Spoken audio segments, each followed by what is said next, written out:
Yo, what's good, YouTube? So I just wanted to come share a story of what happened on the weekend slash Friday. So, and just to tie it into how it's going to impact my actions going forward.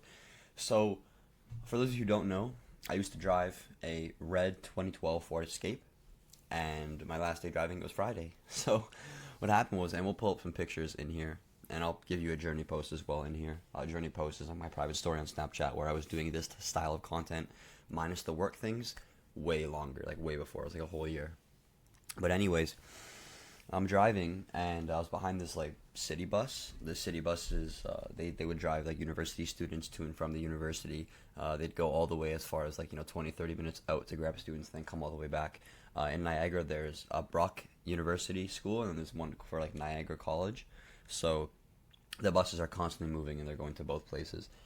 And I was driving behind a bus. We were at a stop sign. We both stopped. It was a one lane.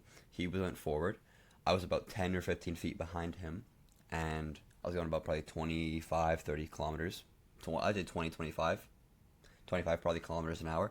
And what happened is I looked to my left because I saw these kids playing basketball. There was like a basketball court there, and I saw this one like 5'4" kid hit the meanest tween into the lane, left hand lay money. And I was like, oh god damn, okay, you put the layup, and I look right back and I'm in the bus. Like, it was not cool. So like literally the second I look back, like I remember 2 seconds of this guy doing this move, I look back, I'm inside of the bus. I'm not in the bus. I literally just hit that motherfucker, and right before I hit it I tried to yam the brakes and fucking skirt off to the other side, and it worked a little bit, but it didn't really do much for the car's sake. So I'm gonna pull up some photos now. That was what the car looked like. The reason you can see on the right side of the car looks more fucked is I tried to swerve off. The bus, when I tell you the bus is fucking fine, I mean the bus is fucking fine. Like, the bus didn't even have a scratch on it, and my car was fucking mauled. It was just demolished. But I'm perfectly fine. My mental's perfectly fine. So I started analyzing my situation because since I'm super faithful and I believe in God, that I definitely believe that was a sign, because I haven't been really doing much. I've been slacking on the work. I could be doing more. I haven't been really, being everything I said I was going to be. And God knows that because He sees me 24/7. So I believe what that accident was telling me to do more was to focus more, to focus on what's actually important so that you can achieve the goal. And tying that message to the situation, well, if I was focusing on what was important, which was the road, if I was focusing on driving and looking at the road, well, then that wouldn't have happened. But because I was focusing on something that didn't matter, some fucking people, some kids playing basketball, well, this is the fate that I ran into because I wasn't paying attention. I got an unexpected outcome, right? Something that I didn't want to happen happened.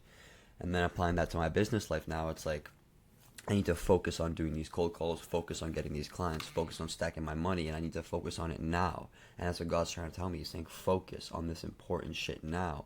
Because if I focus on scrolling on TikTok or watching porn or jacking off or playing video games, if I focus on shit that I'm not supposed to be doing, well then this outcome that I want of being super rich and famous and dope and fucking jacked and yada yada yada, if I want this outcome, I'm not going to get that because I'm not focusing on the important inputs that are going to get me to that output, right?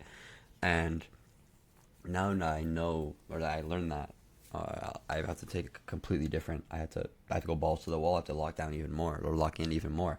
So now that like I know I've got God on my side, and I need to do this for my people and myself, and He's telling me to focus because He saw my shit wavering. I need to do it now, and I will do it. So we're gonna make a lot more progress a lot quicker now.